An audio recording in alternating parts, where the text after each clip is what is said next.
नमस्कार and welcome you all to world affairs. मैं हूं प्रशांत धवन। नाउ हाल ही में पाकिस्तान के प्राइम मिनिस्टर की एक स्टेटमेंट भारत में काफी वायरल हुई है। ये स्टेटमेंट इतनी वायरल हो गई कि पाकिस्तान के प्राइम मिनिस्टर्स ऑफिस को बाद में एक प्रॉपर एक्सप्लेनेशन भी जारी करनी पड़ी इस स्टेटमेंट को लेकर। स्टेटमेंट ये थी कि पाकिस्तान भारत से 3 बार जंगे हार कर सबक सीख चुका है। ये स्टेटमेंट बाय द वे पाकिस्तान के प्राइम मिनिस्टर ने दी है यूएई में। अब आप यहां पर कहोगे वेट, शहबाज शरीफ यूएई में क्यों जाएंगे?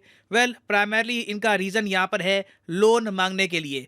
ये बात शहबाज शरीफ ऑलरेडी कह चुके हैं पाकिस्तान में। इस पर मैंने एक वीडियो अलग से बनाई थी जहां पर पाकिस्तान के पीएम ने अपने यंग ब्यूरोक्रेट्स के सामने ये कह दिया कि मुझे शर्म आती है लोन मांगने से। तो एक तो देखिए, यूएई से पाकिस्तान को उम्मीद है कुछ लोन मिल जाएगा। उसके अलावा पाकिस्तान ये चाहता है कि यूनाइटेड अरब एमिरेट्स मीडिएटर बन जाए भारत और पाकिस्तान के बीच में। दोनों देशों की बातचीत यूएई करवा ले। इंडिया ऑफ कोर्स इस बात को एक्सेप्ट करता नहीं है। पाकिस्तान और इंडिया के रिलेशंस बायलैटरल इशू है, कोई तीसरी पार्टी यहां पर एंगेज नहीं करेगी। अब लोन यूएई पाकिस्तान को देगा या नहीं देगा ये बात अभी क्लियर नहीं है, मगर यूएई ने ना एक काम किया, अपने नए न्यूज़ नेटवर्क अल अरेबिया का बड़ा प्रमोशन करवा दिया शहबाज शरीफ का इंटरव्यू लेके, और यहाँ पर क्वेश्चन पूछा इंडिया पाकिस्तान से रिलेटेड। यहाँ पर आप देख पाओगे ये जो वीडियो है ये अल अरेबिया की है। Al Arabiya by the way UAE का एक न्यूज़ आउटलेट है। ये न्यूज़ आउटलेट ओपन किया गया है अल जजीरा को काउंटर करने के लिए। 2003 में इसको ओपन किया गया था। स्टार्टिंग में इतना चला नहीं, मगर अब सऊदी अरेबिया और यूएई दोनों इसको काफ़ी प्रमोट कर रहे हैं। अब इस इंटरव्यू के दौरान ना, इसी इंटरव्यू में जब जर्नलिस्ट ने पूछा इंडिया पाकिस्तान रिलेशंस के बारे में, तब शहबाज शरीफ बोल पड़े कि हम 3 जंगे हारे हैं इंडिया के साथ। एक्चुअली मैं चाहता हूँ इंटरव्यू का एक छोटा सा पार्ट है, ये आप देखिए, काफ़ी इंटरेस्टिंग पार्ट है। Pakistan has learned its lesson. We had 3 wars with India, 3. And the consequence of those wars, as a result, it only brought more miseries, to the unemployment, two nations. poverty, and millions were demoted from their level of satisfaction to a lower level of satisfaction. We have learnt our lesson, and we want to live in peace with India, provided we are able to resolve our genuine problems. Yes.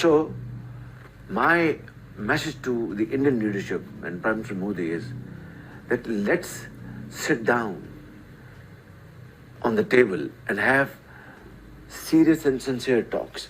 वैसे ये पूरा जवाब काफ़ी interesting था, मगर मुझे एक बात यहाँ पर हाईलाइट करनी पड़ेगी कि पाकिस्तान के प्राइम मिनिस्टर ने बार बार बोला कि 3 वॉर हमने लड़ी इंडिया के साथ, 3 वॉर लड़ी, जबकि हाथ में आप देखोगे कॉन्स्टेंटली ये 5 उंगलियां दिखा रहे थे। कि आप अगर वैसे ओवरऑल पढ़ोगे मेजर कॉन्फ्लिक्ट्स के बारे में बिटवीन इंडिया एंड पाकिस्तान, तो टोटल 5 कॉन्फ्लिक्ट्स आपको मिलेगी। नंबर 1 अगर हम देखें तो पहली कश्मीर वॉर, ये मोहम्मद अली जिन्ना ने स्टार्ट करी थी 1947 में, जब पाकिस्तान ने बहुत एक बड़ा अटैक किया कश्मीर पर। उसके बाद कश्मीर के उस वक्त के महाराजा ने इंडिया के साथ मर्ज होने का फैसला किया। फिर उसके बाद इंडियन आर्मी हो गई एक्टिव और हमने पूरे कश्मीर को कैप्चर होने से बचा लिया। ये आप कह लीजिए मॉडर्न इंडिया की पहली मिलिट्री सफलता थी। और पाकिस्तान के केस में आप देखें तो पैदा होते ही इनको एक मिलिट्री ब्लॉकेड मिल गया। पहली वॉर में ही बहुत ही बड़ी असफलता हाथ लगी। फिर आप देखो सेकंड कश्मीर वॉर, जिसको काफ़ी बार 1965 इंडिया पाकिस्तान वॉर भी कहा जाता है। ये वॉर भी पाकिस्तान ने स्टार्ट करी थी इंडिया के अगेंस्ट। यूएसए, यूरोपियन कंट्रीज का सपोर्ट भी था कुछ हद तक पाकिस्तान को, मगर इन दी एंड इंडिया ने पाकिस्तान के अटैक को काउंटर किया। और एक बार को तो इंडिया के टैंक्स पाकिस्तान के शहरों के काफ़ी अंदर भी चले गए थे, तो ये भी भारत के लिए बहुत बड़ी जीत थी। फिर अगर हम थर्ड वॉर की बात करें तो ये सबसे बड़ी वॉर थी, the big daddy of them all, the 1971 war between India and Pakistan. Pakistan का मेजर लॉस हुआ। यहाँ पर यूएसए ने अपनी तरफ से पूरी जान लगाई, पूरी कोशिश करी कि कैसे भी करके पाकिस्तान को ये सपोर्ट करे मिलिटरली, स्ट्रैटेजिकली, यूएन में और जगह। But in the and Pakistan की बड़ी हार हुई, आधी आबादी गंवानी पड़ी और एक नए नेशन का जन्म हुआ, द बर्थ ऑफ बांग्लादेश। फिर उसके बाद सियाचिन को हम भूल नहीं सकते। सियाचिन कॉन्फ्लिक्ट बहुत ही इंपॉर्टेंट थी। 1984 से लेकर 2003 के आसपास आप देखोगे तो सियाचिन में बहुत लंबे समय तक स्ट्रगल चली और अल्टीमेटली सियाचिन ग्लेशियर को कैप्चर कर लिया इंडियन आर्मी ने। आज भी आप अगर देखो तो इंडियन आर्मी सियाचिन ग्लेशियर पे आपको मिलेगी। ये एक मैसिव एडवांटेज है इंडिया के लिए। फिर फाइनली हमको बात करनी होगी कारगिल वॉर के बारे में। ये वॉर भी देखिए पाकिस्तान ने इन्फ्लिक्ट करी थी इंडिया पर और अल्टीमेटली हमने जवाब दिया। हालांकि हमें काफ़ी लॉसेस झेलने पड़े। बहुत सारे हमारे जो यंग ब्रेव ऑफिसर्स थे, सोल्जर्स थे, इन्होंने अल्टीमेट सैक्रिफाइस दिया देश के लिए, मगर अंत में भारत की जीत हुई। कारगिल वॉर में भी इंडिया जीता। तो टोटल 5 कॉन्फ्लिक्ट है जो ना सिर्फ पाकिस्तान भारत से लड़ा है, इनको मैसिव यहाँ पर लॉसेस भी फेस करने पड़े। और कहीं ना कहीं देखिए, अगर आप एक बहुत ज़्यादा मैच्योर्ड कंट्री है ना, तो एक ही कॉन्फ्लिक्ट काफ़ी होती है ये समझने के लिए कि पीसफुल तरीके से बातचीत करना ज़रा सही रहेगा, वॉर से कुछ हासिल नहीं होने वाला। मगर एक कंट्री में अगर मान लो कि ऐसे लोग हैं जो बहुत देर से समझते हैं, तो काफ़ी बार 5 कॉन्फ्लिक्ट भी लग जाती है। और पाकिस्तान के केस में भी यही है। इवन तो मुझको यहाँ पर ऐड करना पड़ेगा कि जैसे ही शहबाज शरीफ की ये स्टेटमेंट आई कि हमने अपना सबक सीख लिया है, इंडिया के साथ जो हमारी वॉर्स हुई उसके बाद अनएम्प्लॉयमेंट बढ़ी है, पाकिस्तान को काफ़ी लॉस हुआ। इंटरेस्टिंग बात यहाँ पर यह थी कि इंटरव्यूअर बार बार ये कह रही थी दोनों देशों को लॉस हुआ, नहीं दोनों देशों को लॉस हुआ। मगर शहबाज शरीफ ने खुल के ये बात कह दी कि पाकिस्तान को लॉस हुआ, पाकिस्तान ने लेसन सीख लिया है कि इंडिया से लड़ करना कुछ हासिल होने नहीं वाला। और इसका रीज़न बहुत ही सिंपल है। अगर हम जीडीपी की बात करें तो पाकिस्तान की इकोनॉमी $300 बिलियन के आसपास है। इंडिया की जो नॉमिनल जीडीपी है 3 ट्रिलियन तक पहुंच चुकी है। और अगर हम देखें पावर्टी को, तो भारत की पॉपुलेशन में आप देखोगे तो 16% आपको मिलेगी पावर्टी। पाकिस्तान में 33% से भी ऊपर हो चुकी है पावर्टी। तो अगर मान लो कल को वॉर होती है तो पाकिस्तान की इकोनॉमी एक वॉर झेल नहीं पाएगी कहीं से भी, दे विल प्रॉब्ली कोलैप्स। और ये बात है देखिए, इंडिया में हम लोग डिस्कस ऐसे नहीं करते कि कल को हमें अटैक करना ही है पाकिस्तान को या फिर कुछ हम वॉर चाहते हैं। देखो, अगर पाकिस्तान के अग्रेसिव एटीट्यूड में कुछ कमी आती है, ये जेन्युइनली मानते हैं कि साउथ एशिया में हम पीसफुल तरीके से रह सकते हैं, तो इसका सबसे बड़ा बेनिफिशियरी भारत ही होगा। हमें भी कल को अपना डिफेंस में इतना नहीं खर्च करना पड़ेगा जितना आज के समय हम स्पेंड कर रहे हैं। बट इंटरेस्टिंग बात देखिए कि जैसे ही शहबाज शरीफ की कमेंट्स आती है यूएई में अल अरेबिया चैनल के इंटरव्यू में, पाकिस्तान के जो प्राइम मिनिस्टर का ट्विटर हैंडल है, जो मोस्ट प्रॉब्ली पाकिस्तान की आर्मी संभालती है। देखिए, पाकिस्तान में पीएम जो भी बने, जो भी कोट एंड कोट सरकार यहाँ पर चला रहा हो, घूम फिर के अंदर से सब कुछ कंट्रोल आर्मी ही करती है। बीच में मुझे याद है जब इमरान खान पीएम बने थे, कई लोग पाकिस्तान में ही थे, वो इस बात को रिजेक्ट करते रहे। वो कहते रहे कि नहीं, अब इमरान खान ही पावर में है। मगर रिसेंटली जो इवेंट्स हुए हैं, जिस तरीके से इमरान खान को बाहर किया गया है, अब ये बात बिल्कुल एक्सेप्ट की जा चुकी है दुनिया भर में और इवन पाकिस्तान में भी कि पाकिस्तानी गवर्नमेंट असल में चलाती है इनकी आर्मी।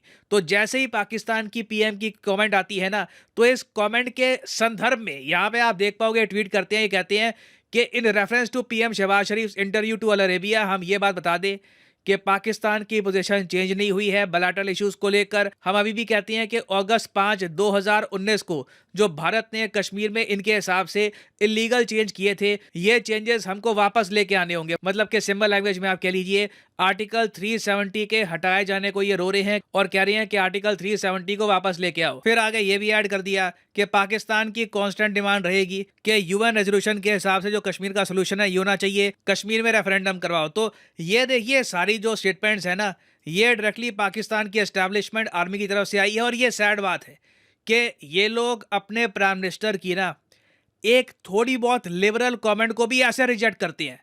इससे ये बात पता लगती है कि इवन दो पाकिस्तान के पॉलिटिशियन, टॉप लेवल के पॉलिटिशियन, ये बात एक्सेप्ट कर चुके हैं कि इंडिया के साथ एक सॉफ्ट अप्रोच अपनाने का टाइम आ चुका है। पाकिस्तान की मिलिट्री में अभी तक वो अंडरस्टैंडिंग, वो समझ आई नहीं है। मगर मैं ये कहूँगा कि इससे हमें कंप्लीटली निराश होना नहीं चाहिए। पॉजिटिव बात आप यही देख लीजिए कि एटलीस्ट आज के समय पाकिस्तान के जर्नलिस्ट, इनके प्राइम मिनिस्टर, ये सब लोग एक यूनिसन में कह रहे हैं कि इंडिया के साथ पीस एस्टैब्लिश करना बहुत ही इंपॉर्टेंट है। लंबे समय तक ये इंडिया के सामने टिक नहीं पाएंगे, ये पूरी पॉलिसी ही फ्लॉड है, इससे इन दी एंड रीजन को ही नुकसान होगा।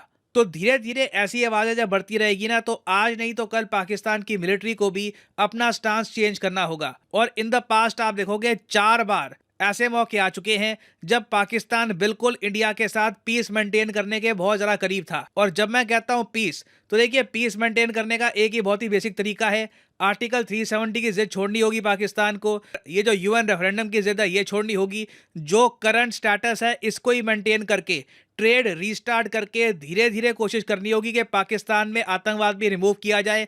फिर हम आगे बात कर सकते हैं पीओके के बारे में। और मैं आपको बता दूं, जैसे जैसे 2025 करीब आएगा, 2025 में पाकिस्तान को करीब 73 बिलियन डॉलर्स की रिपेमेंट करनी है, तो पाकिस्तान के डिफॉल्ट होने के चांसेस बहुत ज़्यादा होंगे। जैसे जैसे 2025 पास में आएगा, इस टाइप की जो स्टेटमेंट्स है पाकिस्तान के पीएम विदेश मंत्री की तरफ से आप लगातार सुनेंगे in the coming few years. और फाइनली यहाँ पर मैं ये भी ऐड कर दूं कि आप किसी भी एग्जाम की तैयारी कर रहे हैं, चाहे एसएससी, बैंक, यूपीएससी, आप सिंपली परचेज कर सकते हैं अनअकैडमी के क्वालिटी कोर्सेज, जिससे घर बैठ के आप तैयारी कर पाएंगे। और ये कोर्सेज परचेज करने के लिंक्स नीचे आपको मिलेंगे इस वीडियो के कमेंट सेक्शन में। यहाँ पे एक कमेंट पिंट होगी। फॉर एग्जांपल आपको परचेज करना है यूपीएससी का कोर्स, तो यूपीएससी के लिंक पर जाइए और यहाँ पे आप परचेज कर पाएंगे अनअकैडमी का यूपीएससी कोर्स, जिससे प्रीलिम्स और मेंस जो है आपका ये प्रॉपरली कवर हो जाएगा। ये कोर्सेज आपको मिलते हैं 6 महीने, 3 महीने, 9 महीने, 12 महीने और इवन 36 महीने के लिए। मगर जो प्राइसेस यहाँ पर लिखे हैं ये कभी भी पेमेंट कर देना। सिंपली यहाँ पर कोड यूज करिए PD10 and the prices will start following. सीधा फ्लैट 10% आपको डिस्काउंट मिलेगा। So use the code PD10 and save money. So इसी नोट के साथ ये है वीडियो का अंत। Thank you for listening and as always God bless you all.